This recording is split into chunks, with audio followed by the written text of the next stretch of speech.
ডুমডুমাৰ হাঁহচৰা চাহ বাগিচাত ভয়ংকৰ ঘটনা। চোকা অস্ত্ৰৰে আক্ৰমণ কৰি হত্যা যুগ্নতাঁতি।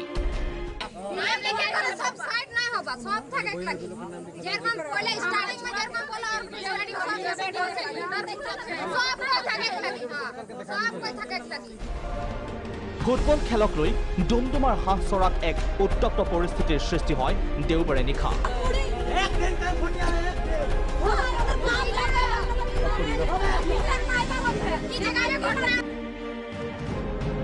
ঘটনাৰ বিৱৰণী মতে ফুটবল খেলি থাকোঁতে যুগ্নতাঁতিৰ সৈতে হত্যাকাৰী ৰমেন চিকাৰ পুত্ৰৰ মতানৈক্য হয়। ফলত সততে কাজিয়া পেচালত লিপ্ত হোৱা ৰমেন চিকাই চোকা অস্ত্ৰৰে আঘাত কৰি হত্যা কৰে যুগ্নতাঁতিক। গুৰুতৰভাৱে আহত হয় আন এজনো।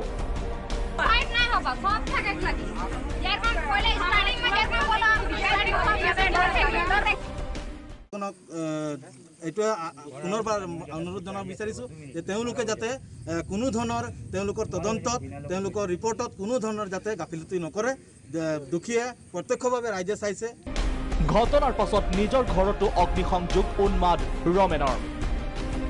ফলত দুটাকৈ চিলিণ্ডাৰ বিস্ফোৰণ। ঘটনাটো ল'ৰাখিনিয়ে ফুটবল খেলি আছিলে ফিল্ডত।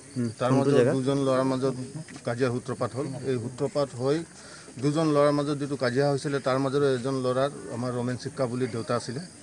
সি আহি যিজনৰ লগত কাজিয়া হৈছিলে সেই ল'ৰাজনক গাৰে বা কিবা এটা আঘাত কৰি কমপ্লিট মাৰি পেলাইছে। পৰৱৰ্তী সময়ত খবৰ পোৱাৰ লগে লগে ঘটনাস্থলীত উপস্থিত হয় আৰক্ষী। হত্যাকাৰী ৰমেন চিকাক আটক কৰাৰ লগতে দোষীয়ে যাতে কঠোৰ শাস্তি পায় তাৰ আশ্বাস প্ৰদান কৰে আৰক্ষীয়ে। চিন্তা কৰিম বা আমাৰ ওপৰ অফিচাৰ সৈতে আমি আলোচনা কৰিম। লগতে আমি বাগান মেনেজমেণ্টক অনুৰোধ জনাইছোঁ যাতে সেই পৰিয়ালটোৱে যাতে এটা আৰ্থিক সকাহ পায়, কাৰণ সেই ল'ৰাটোৱে সেই ঘৰখনৰ ইনকাম চ'ৰ্চ আছিলে। সি যিহেতু ঢুকাইছে, গতিকে মাক দেউতাক বৃদ্ধ মাক দেউতাকৰ যাতে অলপ হ'লেও মানে হেৰি হয় সুবিধা হোৱাকৈ যাতে বাগানৰ ফালৰ পৰা এটা চকু দিয়ে।